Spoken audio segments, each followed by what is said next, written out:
You're right, that's right. It's circumventing the rules. No, that's awesome. Don't get me going. Try not to, we keep talking.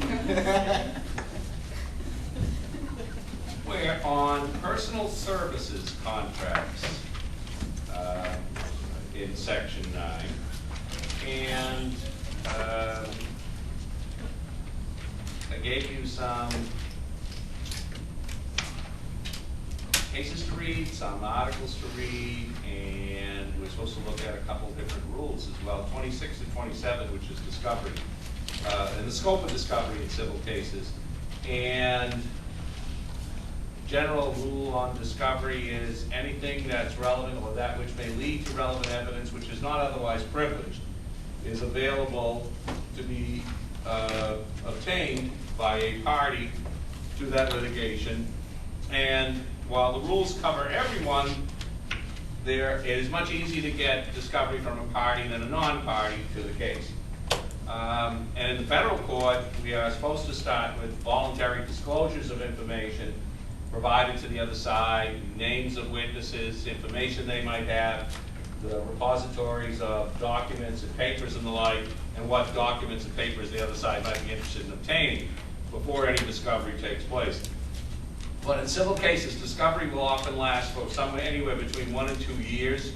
Under the time standard, sometimes the court will shorten it to about a 9-month period, but there's going to be, oftentimes, starts with either interrogatories, requests for production of documents and information, and then after that information is obtained and looked at, there's then rounds of discovery. Usually expert discovery is saved till the very end, but discovery, when we talk about depositions and the like, is oftentimes going to consume months and months of the case. Deposition, as you know, is where witnesses come into the office or go somewhere else at various times and are put under oath and examined with respect to what information they have. As this discovery all comes in, you've got to do something with it, and you've got to use it, put it in some type of usable format so that you can cull the important stuff from the unimportant stuff. And that becomes a major job in any piece of civil litigation, is to separate the important from the unimportant and then have it in some form of usable format, likely to be able to use either to support or oppose a motion for summary judgment. Discovery is where cases are won and lost. Discovery from a defendant standpoint often means that that's where they will bill an awful lot of money, because oftentimes defendants work on an hourly basis. Some plaintiffs do as well, so there's an incentive to do a lot of discovery because it's not oftentimes heavy lifting and it's very lucrative. And in fact, if you don't do proper discovery, you're not likely to win your case anyway. That's where cases are won and lost, and that's where a lot of battles are fought over trying to obtain that information from the other side or from witnesses and the like. And it can be very time-consuming and at times even tedious. But if you don't do that job properly, then you're never likely to do well at trial either. Let's talk a little bit about these contracts for personal services and enforcement. And let's start with a couple of the easy ones, the ABC versus Warner Wolf and the Vanessa Redgrave case, which are both traditional personal services contracts. Did Warner Wolf live up to the spirit of that agreement as it was originally framed by the lawyers, both for him and for the company? Do you think? Well, the spirit doesn't matter, it's what the contract says. Huh? What's the spirit got to do with it? Well, do you really think that it was the intent of the parties for him to be able to go out and renegotiate or negotiate a new agreement with someone other than his present employer, who had, at least they thought, negotiated for that right towards the end of his contract? No, because they put in a right of first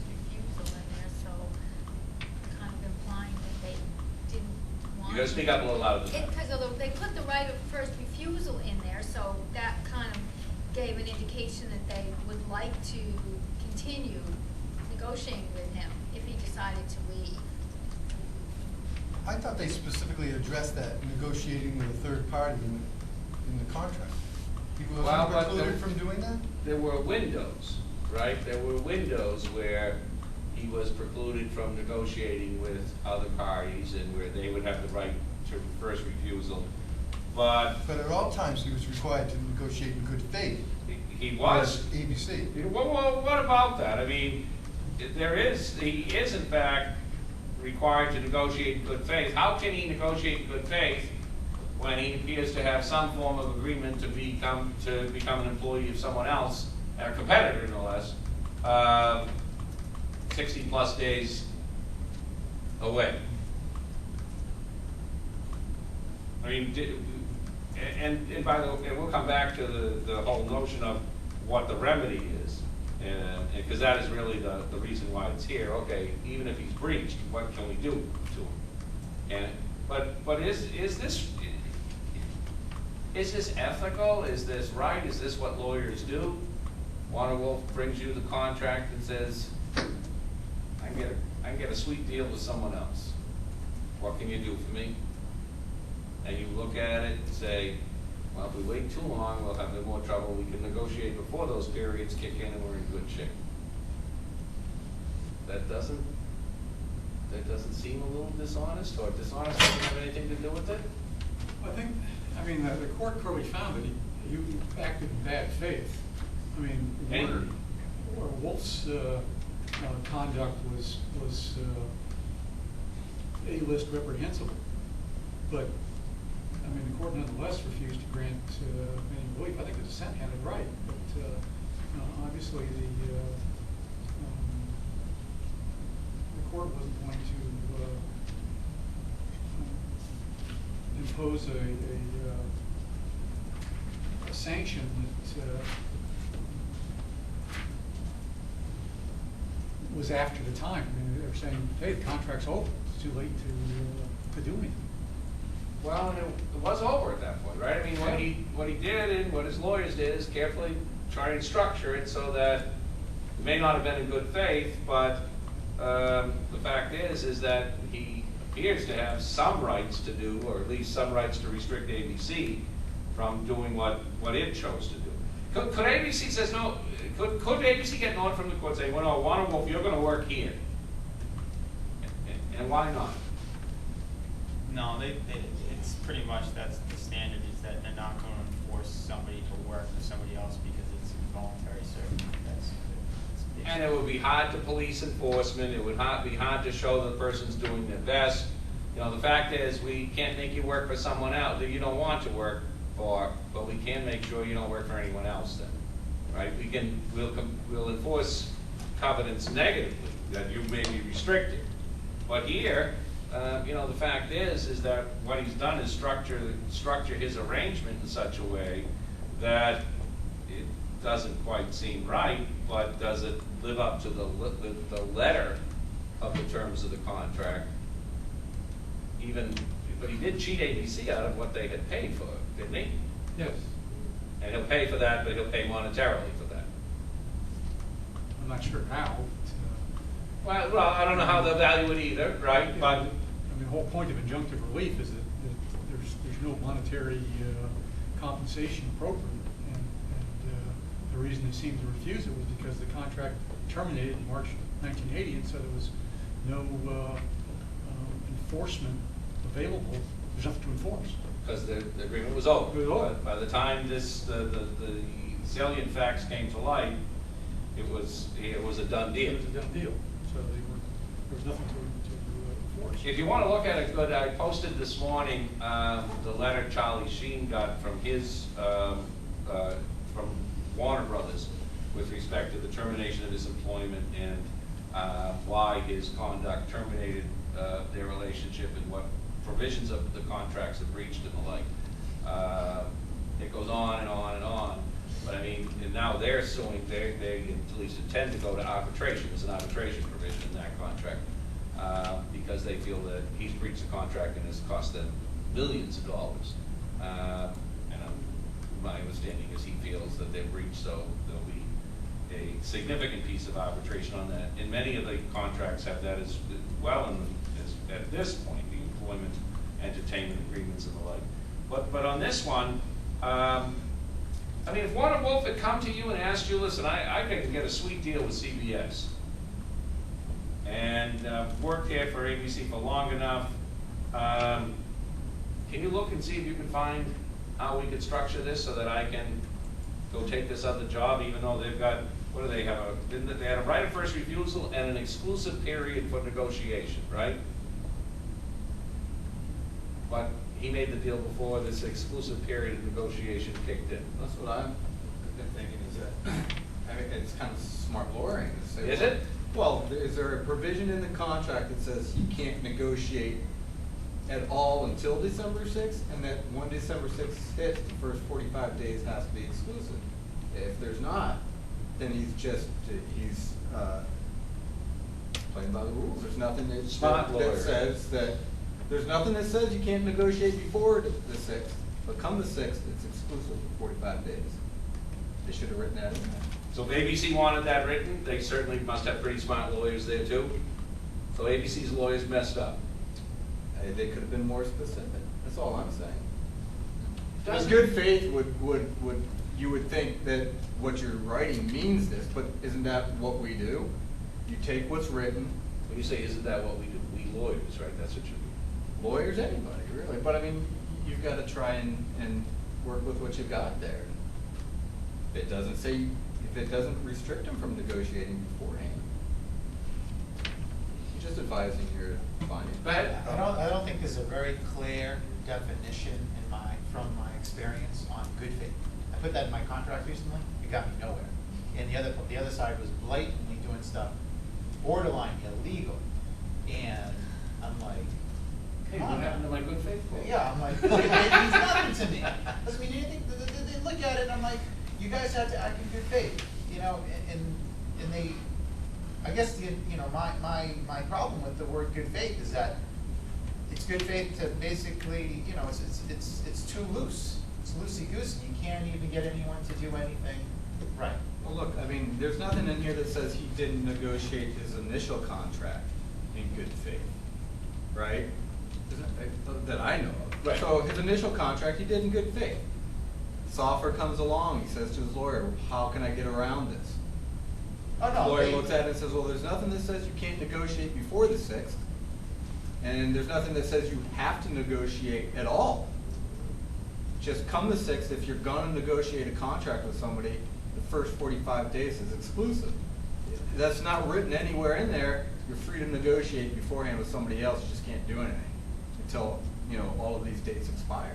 No, I think I agree with what they did, and the way they did it was okay. I don't even think that was considered in bad faith. You know, it's in the best interest of the client to get out of this contract, and if there's a way to get out of it, and it's in his best interest, which it was, then why not take advantage of the way the contract's written so that start the negotiations prior to the 90/45 days. I'm just saying in general, the word good faith, even if he did it, you know, obviously if he did it within that time, but the word of good faith, I don't think it's really has a lot of meat to it when you see it in these contracts, because it seems like good faith is interpreted differently for everyone that looks at it. There's a couple sections in here that I just want to ask you, I just want to bring to your attention.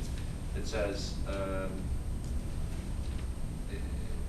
equity will not normally decree specific performance enforcement of an employment anti-competitive covenant unless necessary to protect trade secrets, customer lists, or goodwill of the employer's business, or perhaps where the employer is exposed to special harm because of the unique nature of the employee's services. So I mean, I've got a problem here. I'm not going to be able to get enforcement. I can't make him come back to work for me if somebody doesn't want to. And the problem is that it may be difficult to even restrict his ability to go elsewhere, depending on what the terms of the contract are. And as John pointed out here, the contract in fact has expired, so it's even harder to do it. I think as we look at it, then the remedy for his breach of good faith has to be damages. But I'm wondering if there are personal services that are so unique, that are going, you are gonna have to allow for enforcement. I mean, these are the old equity cases. I mean, what about Vanessa Redgrave? Shouldn't she get to sing for the BSO? That's what she'd like to do. And the answer is, again, no. She gets her money, that's what she agreed to, that's what she was required, that's what they were required to do. And she doesn't even have a right to get specific performance of that agreement either. I don't want to be paid not to sing, I want to sing. Tough luck. Personal services, and we're not going to require even the employer to allow you to do your job. They'll have to pay you, but that's it. She doesn't have the right to specific performance either. No, I didn't see anyone justification at all in that for her mental distress and I mean, she just wanted a soapbox to Well, spout on. let's suppose one of us had the opportunity and the BSO agreed that we could sing or play an instrument there. That, my guess is that would be a pretty prestigious thing and might enhance our careers in the future. I don't know about Vanessa Redgrave, she's pretty established by this point in time. But doesn't matter how much it might enhance it, doesn't matter what the results may be. And regardless of her political leanings, no one has the right to say to your employer, no, I'm going to continue to come to work, because I can say, no, you're not. You can't get specific performance of a personal services contract. Ever? Ever? Because I'll tell you why I put them in here. I put them in here, and I put them in with the surrogacy cases, because I wonder whether, I mean, that's a service contract, isn't it? Could I get specific performance of service contracts of that sort? You take the fertilized egg, you place a true rooms for rent situation. It is not your egg, it is not anyone who is related to you's semen. You are truly just renting out that space for the next 9 months. Can I get specific performance of that agreement if Brittany starts smoking and drinking, or Brittany simply says, no, I'm going to terminate this child? Well, it's not your child. We have an agreement. And that's what I'm wondering, what goes into these, what can I put into these agreements? And so I'm wondering about this whole notion of the personal services contracts when they are for the purchase of someone's egg or the use of their womb for a period of time. And I'm wondering if you were going to write these surrogacy agreements, and you may. Usually by the time we're done, someone tells me they've had a situation where at least been somewhat involved in some part in this. We don't have to say it tonight, but I mean, I usually get that. And I know I've written one when I was in Boston, and a friend of mine has had one. It's someone else bore her child through a surrogacy arrangement. So I'm wondering what you're going to tell me I can and can't put in those agreements, because first of all, can we have an agreement? Can I sort of rent your womb out for a period of time? Can I buy your eggs? Can you supply the eggs? I mean, how's all this work? Does anyone feel that the law shouldn't condone any of this? Because sometimes out in that billboard out there, at least one point in time, I came upstairs and it said, $5,000 for your egg. And I'm serious. Have you seen any of the ads? Oh yeah. You see the ads? Yeah. Huh? Yeah. You see the ads? I feel like I feel like no matter, you're gonna get some people who find that there's ethical reasons to argue about it, and I think that's just the nature of it, because it's so private and it's the most intimate thing. So whether you say it's right or not, it's yours, your eggs or your whatever, so you should be able to do what you want with it, whether it's rented out, whether it's whatever. In my opinion, but I feel like it's such an issue that's so private for people and conflicts so much with so many different things like religion and things like that, that you're never going to get a right answer as to and I feel like the law shouldn't be able to come down and make a right answer either, because there's so many different points of view. But don't we have to?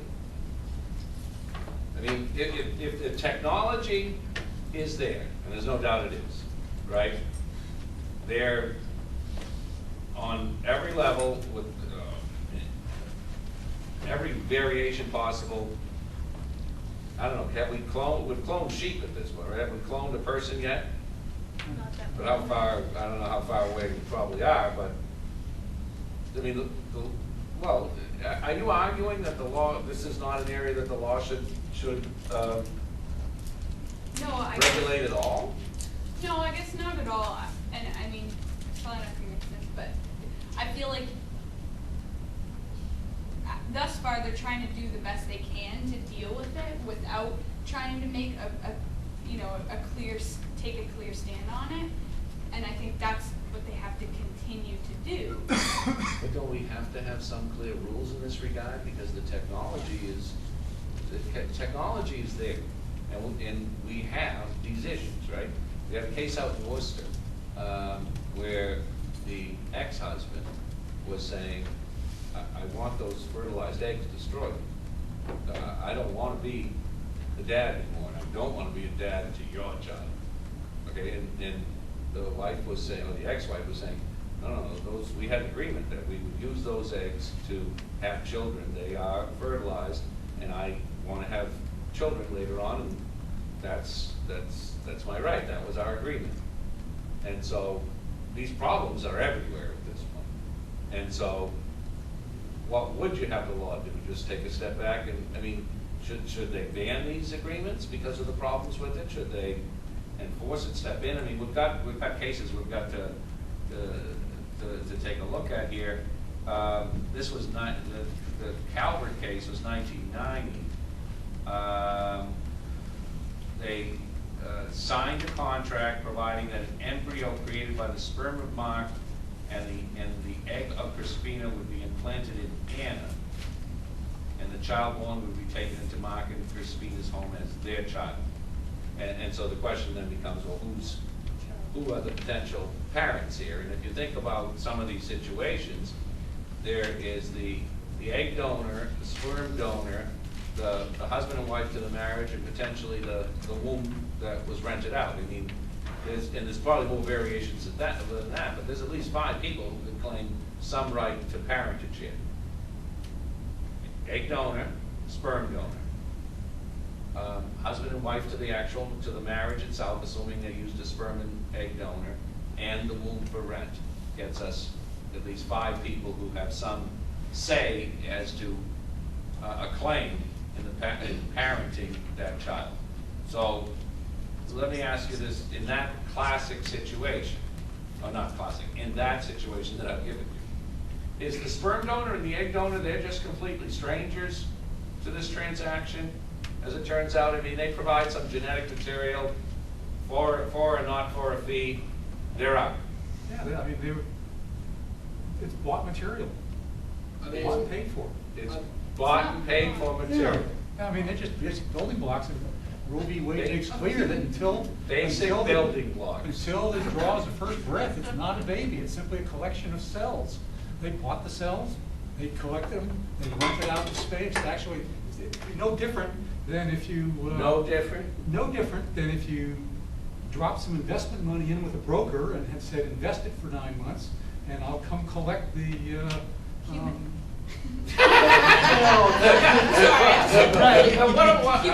That does change the dynamic here, John, doesn't it? It is a little different. I'm not looking for my dividends from Fidelity. At the end of this process, there's a human being that now belongs. No, it's not a human being until I think it's it born. depends. I think it depends. If it's a donor, a college student who says, "Oh, I need $50, so I'm going to go down to the local sperm bank so I can go party with my guys on Friday night," and you make a deposit, and or whatever you want to call it. I mean, you're not going to have any claim to that material once you've surrendered it. But if you were solicited by a couple who wanted to have a child, they needed a sperm donor and an egg donor, and they said, "Hey, John, you know, you got good genes.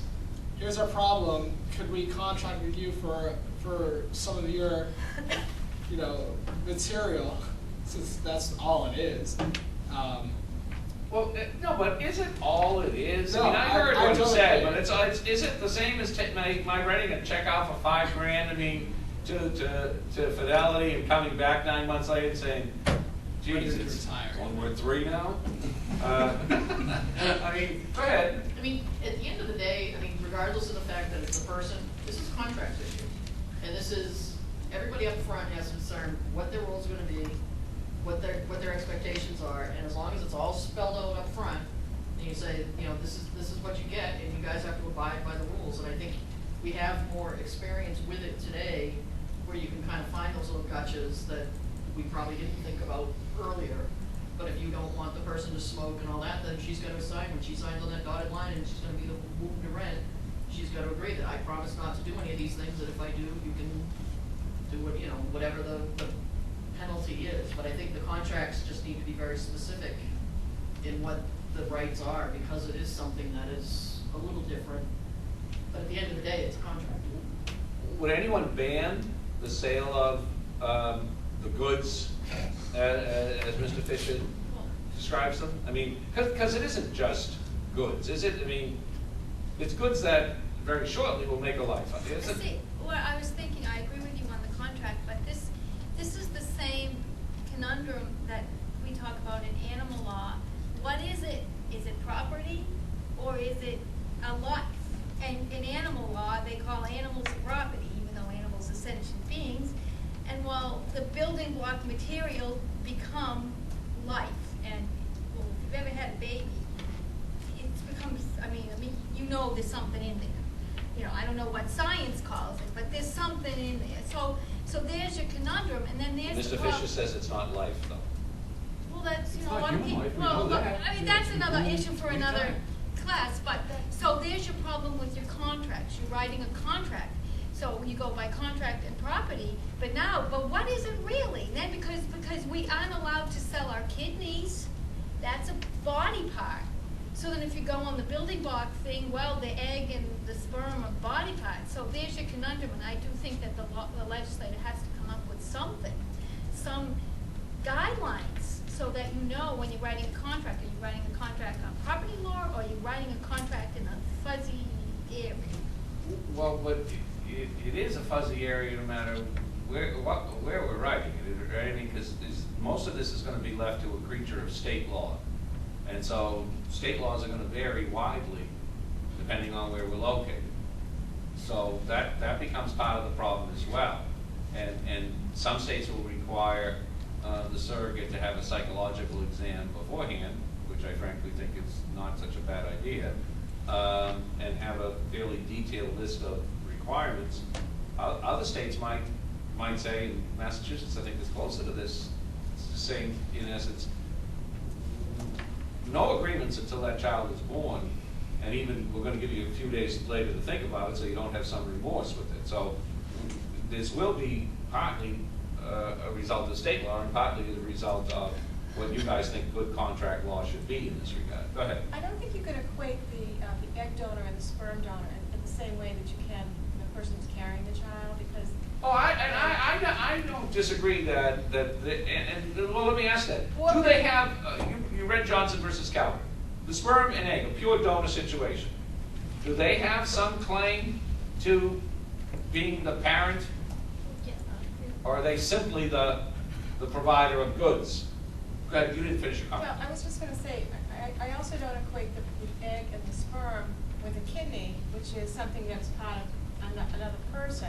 The egg and the sperm are produced all the time, and But they're lost. the egg's a part of the person. Huh? The egg's a part But of it's a not person. a part The of, sperm is part of the person. it's That's where produced they by a come. person, but it's not an integral part of that person to survive, whereas a kidney, you cannot sell an organ cannot be considered property, whereas something that is not essential to the person, as an egg or sperm is, I think, is a totally different category. You cannot sell a kidney, you cannot sell a lung, you could donate it, but you can't sell it, it's not considered property in that sense.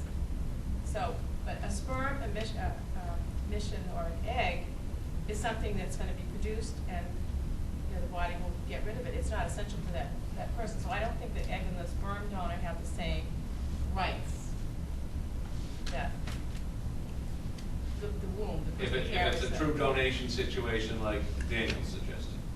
Correct. But the womb, at least as you would see it, the person who houses the genetic material might have a greater claim. In my opinion, yes. Because he houses it for 9 months, that's it.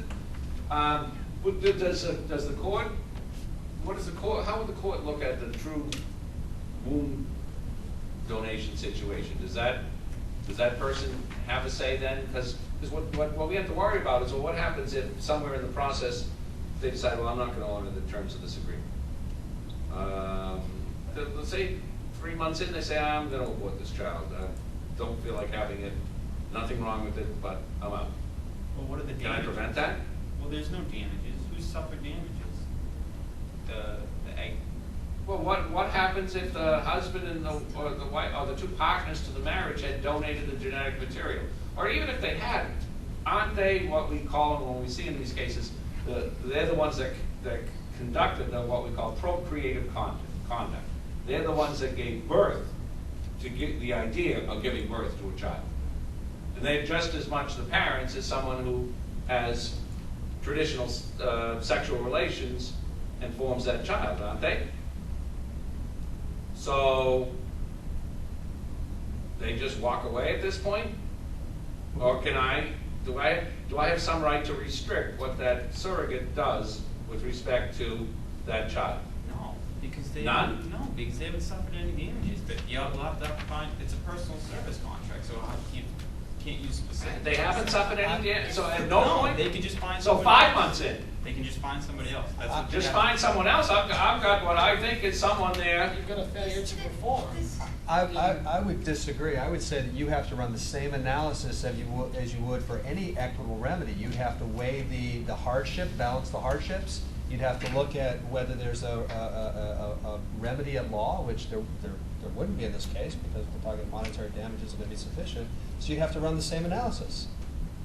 Well, let me back up for a minute. If you guys are writing surrogacy contracts, someone comes into your office, and I don't think this is far-fetched, and assuming, and by the way, you probably look for a choice of law provision when we think about those in choice of forum, which might have laws that are more suitable to where you may want the contract signed. Because not all states in this regard are equal at all. But let me ask you about that. What provisions would you put in when the client comes to you and says, well, we're thinking of doing this, and you can say, oh, Jesus, this is fraught with problems, you know. And yeah, it might be, but they want a child, and this may be their only option. And so tell me what the deal is. Do any of you know someone who's had a child along these lines? Okay, so this is a pretty small group, and there's 3 of us here. So I'm wondering what you're writing into the contract. Can she smoke? Well, let me try the easy ones. She's got to see a doctor regularly, right? So you're gonna write an agreement. You must see a doctor regularly, right? You must eat 3 meals a day or whatever you're going to construct. Vitamins, right? Traditional prenatal. Take care of yourself in good faith. Health care, right? Okay, take care of yourself in good faith. Let's hope we can do a little better. Does anyone disagree that those things all should be there? Go for regular doctor visits, take care of yourself, whatever you do. Okay. No alcohol? No.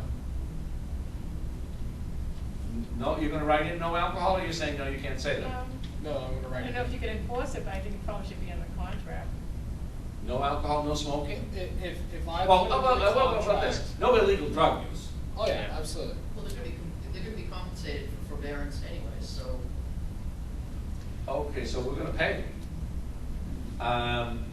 This one here was a $200,000 life insurance policy as well back in 1990. So when you say pay them like hourly or weekly, monthly, or sort of flat fee for Flat fee for doing it, flat fee for production?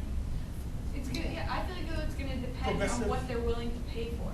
Progressive Because like pay my, increase. if somebody's gonna bear my child, I'd be willing to pay more, I bet, than other people would be. I would pay her daily if she said she wouldn't smoke, drink, and then there's some people who are gonna be like, oh, I don't want her eating red meat. So then, are you Red willing to meat, pay for smoking that? and drinking. but- So no, it's but- all a cash consideration. No, but all I'm saying is that, like, I feel like you can put these provisions in, you can come up with a set list. You're gonna get somebody who walks in and says, listen, our whole family has never eaten red meat, and this means a lot to us, so we are willing to pay her We $10 subscribe extra to a day. organic I lifestyle, don't think we're that's vegans. So it's all a negotiation. How Right. much not to smoke? I really like those Marlboros.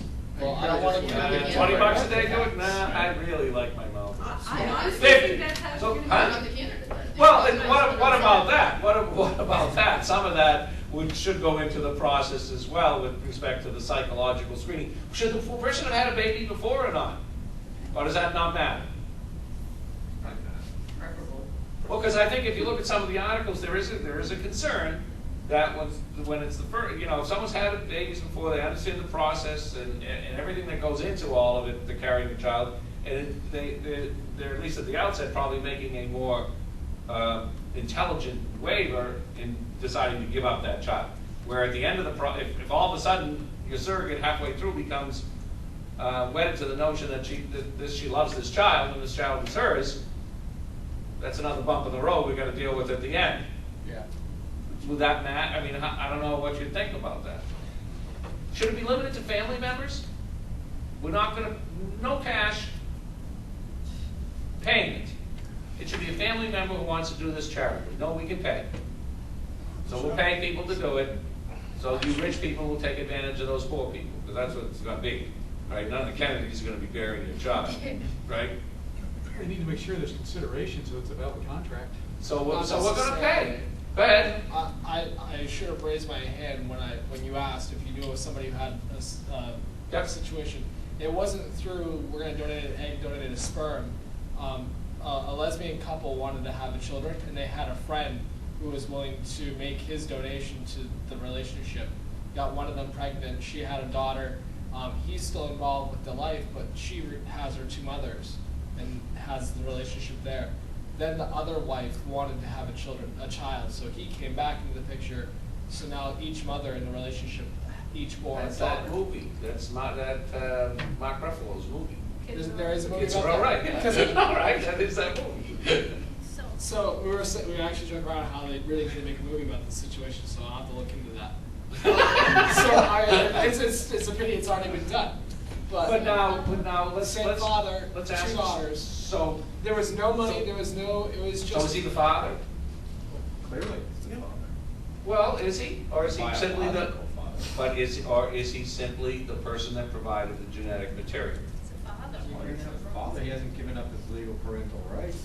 Well, do you know whether he did? Were there agreements signed and the like, or is this sort of an informal? I don't think there's handshake? any contractual relationship whatsoever. It was Really? just, come on over, let's do this, I wanna have a kid, and then he said, okay, I'll do it. The kid arrived, and he decided that, if it's okay with you, I'd like to still be involved to whatever level you're comfortable with. He provides some support. He Well, let me ask you visits- that, if there's no agreement, they could Yeah. impose support obligations on him, right? It's the father. So that's another reason why there should be agreements in place. And I'm not even sure well, It is, yeah. like, there's a lot more to it too, but. Oh, there's a lot more to it as you think, because I'm not even sure you can, I'd have to think about this, how you're gonna set up the agreement so that if it is less than a traditional donation case, that you can sort of disavow the child's rights to collect support from that person, right?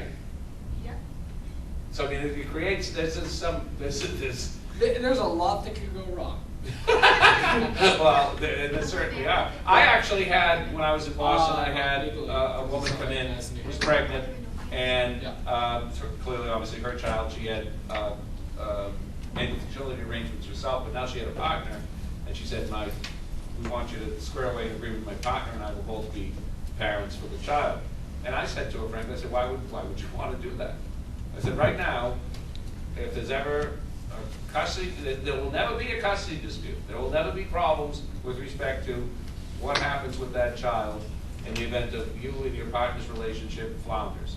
I said, because you're the only person that took the procreative conduct, you're the mother of the child, there is no father because it was artificial insemination. I said, to create this agreement involves you in a tangled web that creates additional legal ramifications for you as my client, that I think you really need to take a step back and think about, because if the relationship's, listen, even if the relationship is incredibly solid today, that doesn't mean 5 years, 10 years. I mean, what's the rate of marriages and relationships that break up? And so it creates, these other issues are out there when at times as well that we've got to work around. But I want to get back on your personal services deal. So you guys are going to restrict alcohol, drugs. Let me ask you about that. 5 months in, you see her down outside, you know, one of these crap-ass streets. She looks like she's buying junk. And then I find out, I think she's taking heroin. I'd like to. Well, keep the baby. See, this is Mr. Fisher's fault. This is not some commodity that you plunk down at Fidelity and expected that they're going to give you a big fat check or that new Lexus that you ordered at the beginning. This may well be your child. This is your child. Whether you provided the genetic material or not, you see this as your child at this point. And so it's not so easy to walk away, to just say, I'll wait for the next one.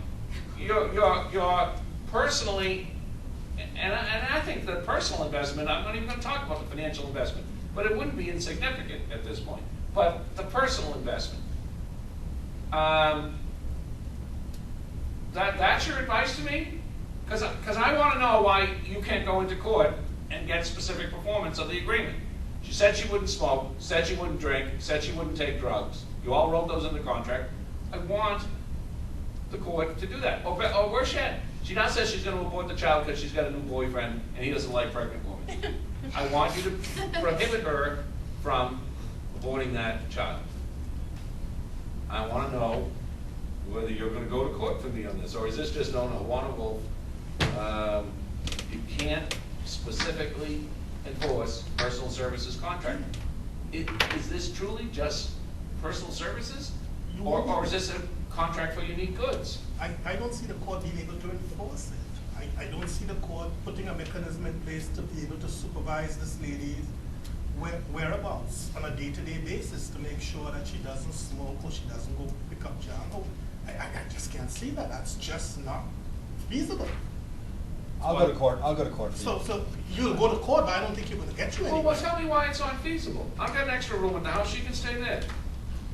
I'll have I've got the money to do this anyway. I'll have a nanny there 24/7.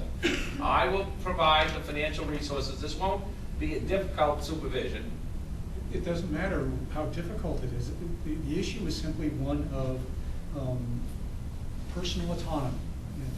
Personal freedom. It harkens back to the whole philosophy underpinning the liberal defense of Roe v. Wade, and that is that there is no child, there is no baby until it takes a breath.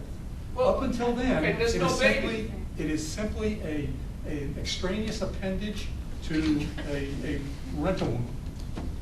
And so she can do whatever she wants to with it. She can abort. In fact, Obama says she can go ahead and try to abort it, and if it lives, he can still kill it. Brittany stole my 1932 Lamborghini from my garage. One of a kind car.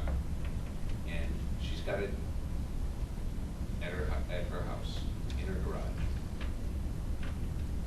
Could I get an order from the court to get that back, or am I just left with money damages because it's You can get an order. You can get that back. I get an order ordering her to return my highly unique 1932 Lamborghini, one of a kind in the world. I could get an order to specifically perform that provision. But, no, it's theft, the theft of my property. Wouldn't that be a writ of 11? We don't have writs down here anymore. You're in New Hampshire. Well, we abolished the writ system. Brittany is a very highly talented artist. She painted my picture. She refuses to turn it over. I want it. One of a kind painting. One of a kind coin, that's correct. Could I get an order for that? Could I get an order for that? That's right. Could I get an order for that highly unique good for her to turn it over now that it's done, that the painting is finished? Yes. But I can't get an order requiring her to turn over the highly unique good of my child. Because you're implicating her personal, her First Amendment, right, you're implicating her freedom. But she's already agreed to restrict her freedom. She has agreed What he has is a parking spot in the womb for a period of time. So she's I want to leased keep that parking space. spot, thank you. She's leased the space. I want to keep that parking spot. I want to keep my lease. The only That's right. problem- And I could get specific performance of the lease. Yes. The only problem you face there is that the parking spot, unfortunately, is in a person, and the person has. But the analogy Right. is good. If you lease a spot in a garage and the owner of the garage. The garage is the person. Can the owner of the garage come and take your car and say, I know that you were leasing this for a month, but 2 weeks in, I'm not just gonna move your car, I'm gonna take it, it's mine now. Or go wreck it.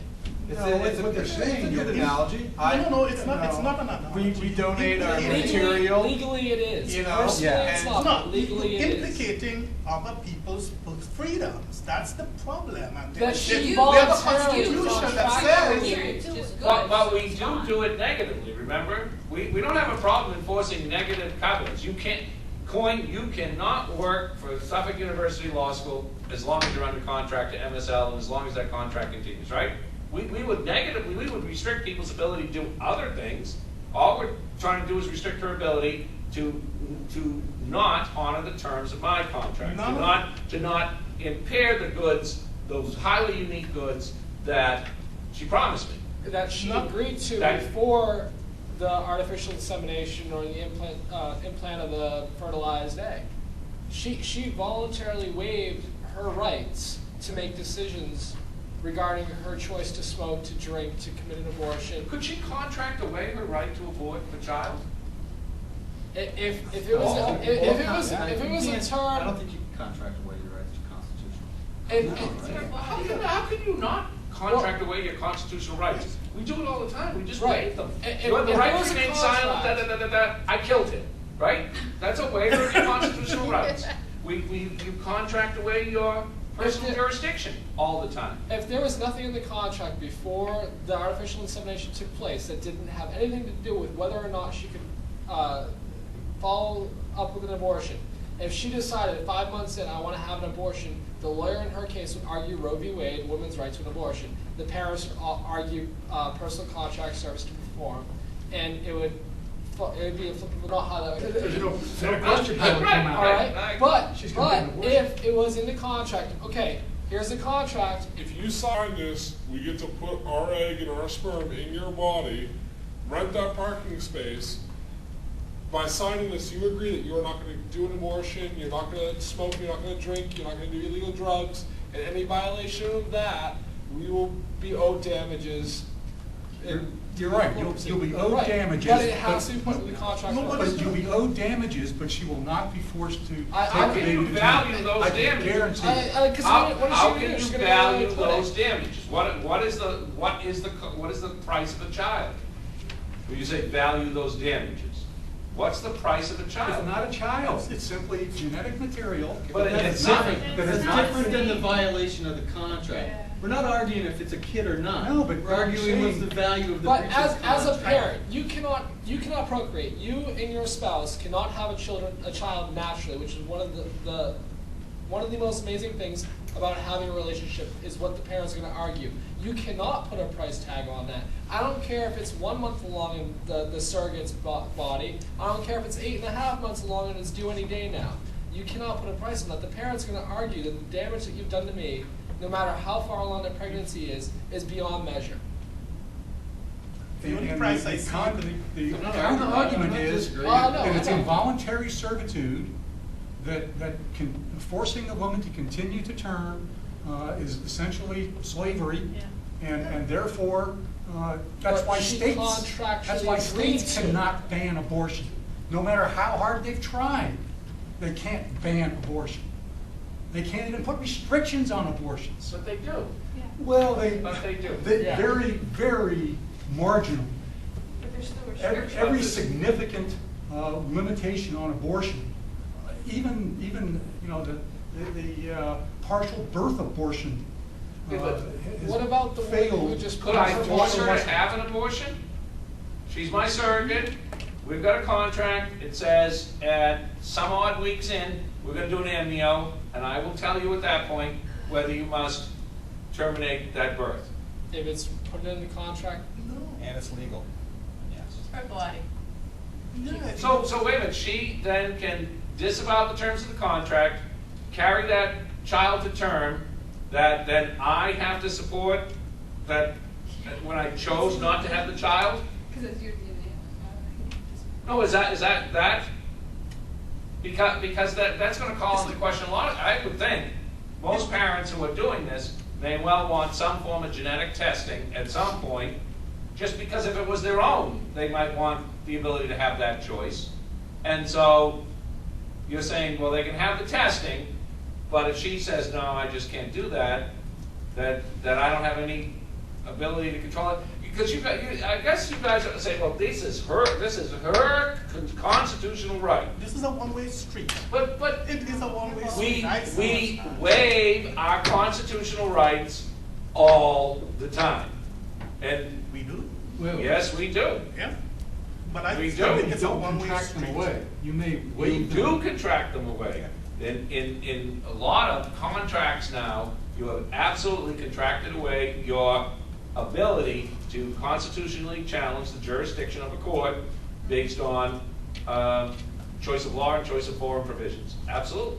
So I see. why can't, if we have a psychological exam, she has right to counsel, she makes a knowing and intelligent waiver of all these rights, why shouldn't then the court have the ability to come in and step in and say, no. Okay, I understand traditional personal services law where it's been with respect to equitable matters. But listen, all those old cases, we weren't making people back then, okay? And this is a pretty highly unique good that we now have the ability to make.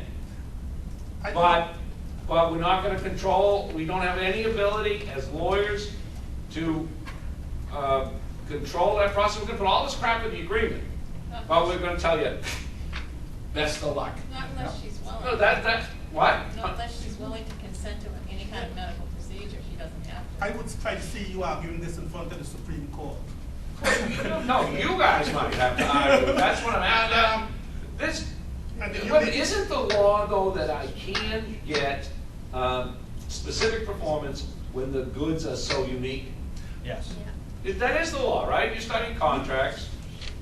So tell me how these goods aren't like the most unique in the The entire goods are world. unique, but they implicate other people's rights, and that is the stumbling block. That's why it's a one-way street. As soon as you implicate other people's rights, the courts are going to take a hard look at it. And I think where the courts are going to come down, the courts are always going to come down on. She's got the right Yeah. to go down the street and get her heroin Absolutely. So in this one, and shoot up. The deck is too But stacked. does that seem logical to you, But that the she deck- has the right to then endanger a child that she has no genetic connection to? Or maybe she even does, I'm not so sure that matters. Do you remember the case in Fall River a few years back? Now, it's a different context, but the first child had died, they found the child in some type of cult situation. They found the child buried up in Maine, in the woods up there. The woman's pregnant again, and what they said is that they were concerned that if she carried this child to term, that she might kill it late term or kill it once it was born. And they ended up putting her in jail. So why can't we put Brittany in jail? We do have an ability to restrict your ability to use heroin or get unapproved medical services. So for the last 2 months, put her in jail. I'd rather have her in jail than on the street doing heroin. That's a civil matter versus a criminal matter, though. And that was, I agree with you, that is the distinction. There was a criminal case, and that was partly the concern. And the child has. Well, Was that but the right? court does have the ability to jail someone in a civil case for injunctions with respect to contempt, right? Yeah. So the order is, surrogate, don't do any more heroin. Go back out the next Saturday night, I take my little camera, I shoot, she's on the corner again, buying a bag. I go back to court, try to hold her in contempt. Say, Judge, she's in contempt of your order, you told her not to do heroin anymore. Or you're saying you can't even get me that order. I cannot even get you an order that says don't do heroin. Yeah, we can get you that order. Oh, I'm going with Dan here, just so you know. But you can get me that order, right? Prohibiting her from doing illegal things, can't you? I think you might be able to get that order in the interest of that child, but not in the interest of this surrogacy agreement. I don't think you could get that. I think it would be because we're protecting the child, not because there's an agreement. Well, what's the point of having a contract at all? Is it because I don't think that would be for the- once You we're can't get measuring it. the adequacy of consideration, is that what we're doing? We're saying in this instance, it's a child and we value that more than every other contract that we have, including land contracts and other unique? I just think it would be a different issue. I think she would be jailed because of, the child would be at risk, not because of the surrogacy. To me, the legal analysis is the same. Originally, you asked the question, how would you craft the contract? Yes. And I think two things have to happen. First of all, as lawyers, we need to think about redefining what a personal service contract is and does this fall in that category.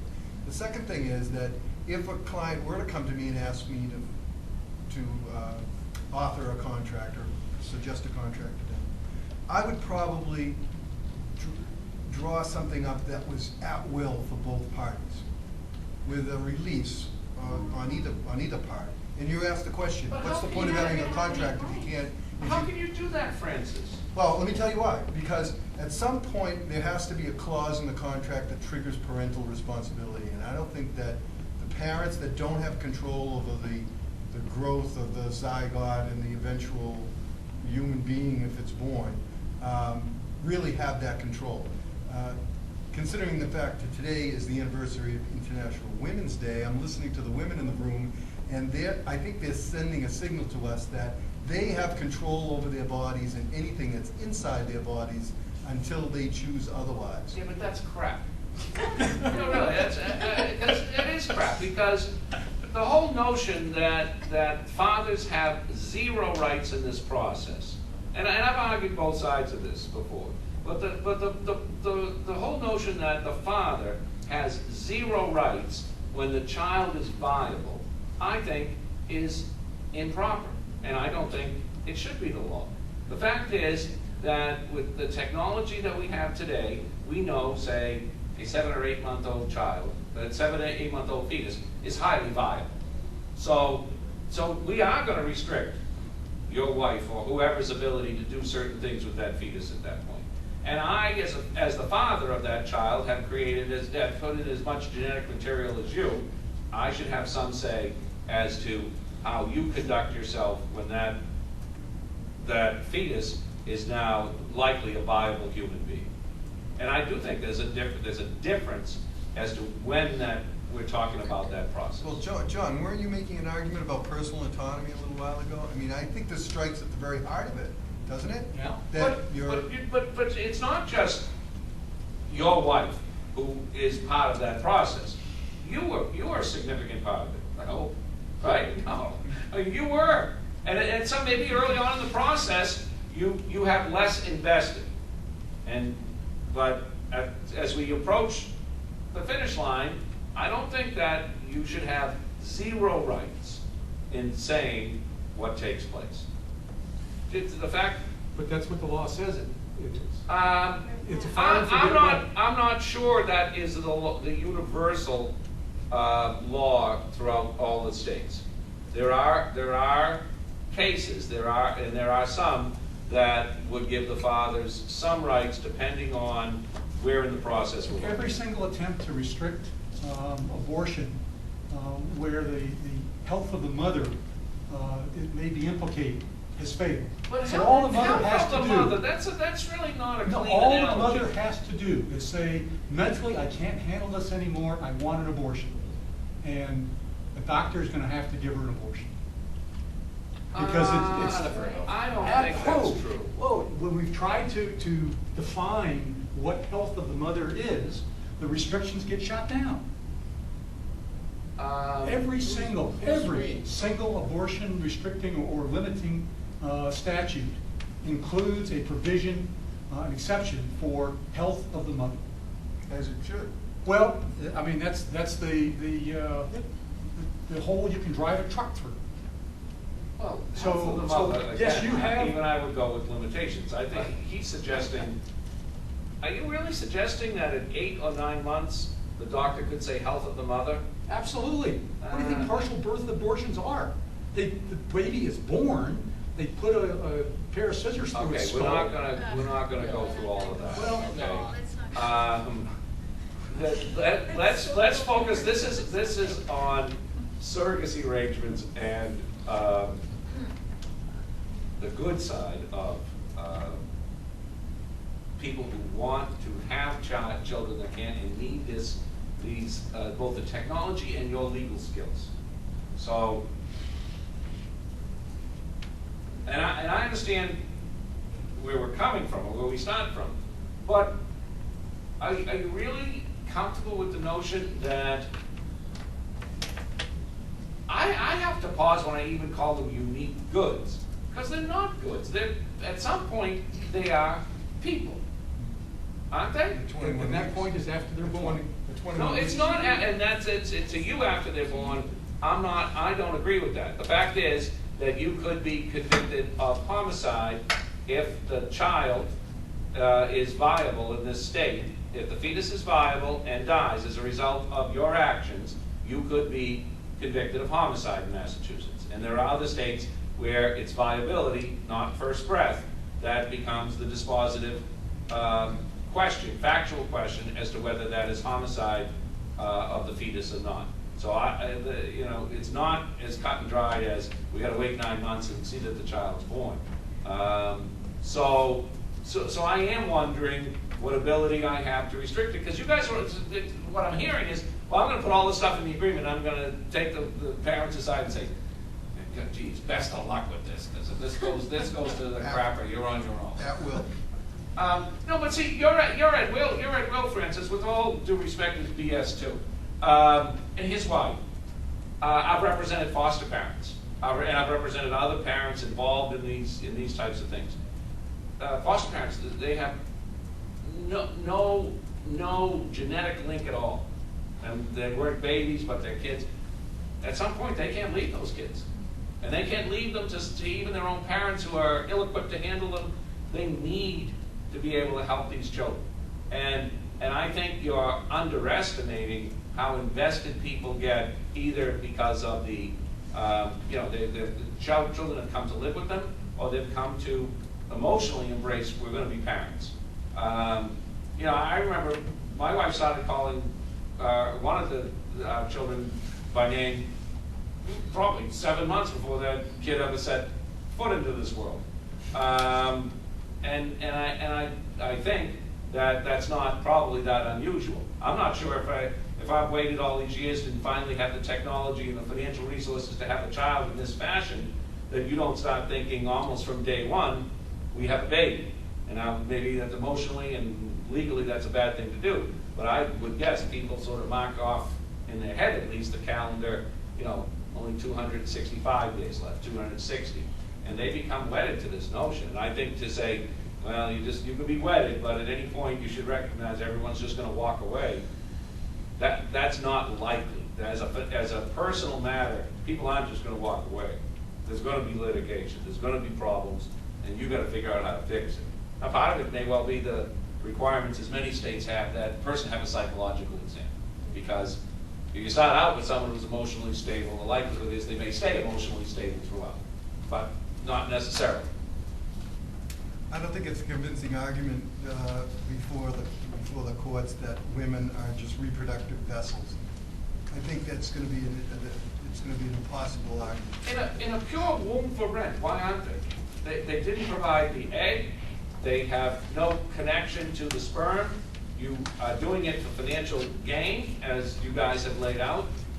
Why really is it that different than, geez, I got a prime parking spot here that I'm paid for the next 5 years. This landlord better not try to cheat me out of it. And I know it's called that. Yeah, but if she's agreed to it, that's what she is. Right. Yeah, the question is, does she want to be? Does she want to be a vessel? No, it's because. Can she? If she wants to be, can she? Can she The change question her is mind? whether she can change her mind halfway through. Right. What And if if she changes her mind Change halfway your mind halfway through. through. What if No, it's exactly. Legally she can. What if Because it's she 7 or 8 does, months she there's wants to gonna be be induced? provisions She said, in I'm the tired of contract." being pregnant. That my weight, my body, I want to be a supermodel. So So in that instance, you should have a list of contracts that you can break halfway through and contracts that you can't, right? You know, I mean, there's got to be a consistent remedy and a consistent legal test. And in this instance, Landlord couldn't kick me out of my prime real estate 5 months in. I have a right to have that contract specifically performed for real estate. But for someone who's got fingers and toes, No, I like the car No. in the garage analogy. I mean, if you really want to break it down, simply, you're renting a space that somebody contractually allowed you to use. She contractually allowed you to use her womb for the purposes of creating a child. And you screen for any possible mental issues such as hesitant thoughts on whether or not she really wants to go through with this. You would put provisions in the contract that say, if you change your mind, we recognize that if you choose to have an abortion, we can't stop you legally, Oh. but you will owe us. no. Oh, you what? You know what? If she was a millionaire, she probably wouldn't be doing this. Well, yeah. She's gonna owe me what? She's got nothing to give me. The only thing she can give me is what I contracted for, and I want that more than I want $1 million. So you can get a preliminary injunction that prevents her from. Dan's gonna go into court and get me Yeah, mine. we'll do it. We'll do it. I'll see you next time. Enjoy your break. Oh, that's an over. Here's an ad. Yeah, sure. Sorry, I didn't realize it. Oh, nice cover sheet. Professor Quick, are these the questions? He's very excited right now. Yeah, look at. The list, like, we don't have to go class by class, right? This is the list of Yeah, questions you that can looks start right. on? Yeah. Okay. Oh, Where'd I get it? ready to what class? Are we doing through 8 or through? There's no guidelines, but This is the should be more than a couple sentences. Some people would say But this has positions. right. 9. Up to Just 9, finished 9. including that? Yes. That's today. Yes. The midterm is Okay. So, where, up to and including that. It says like assignment.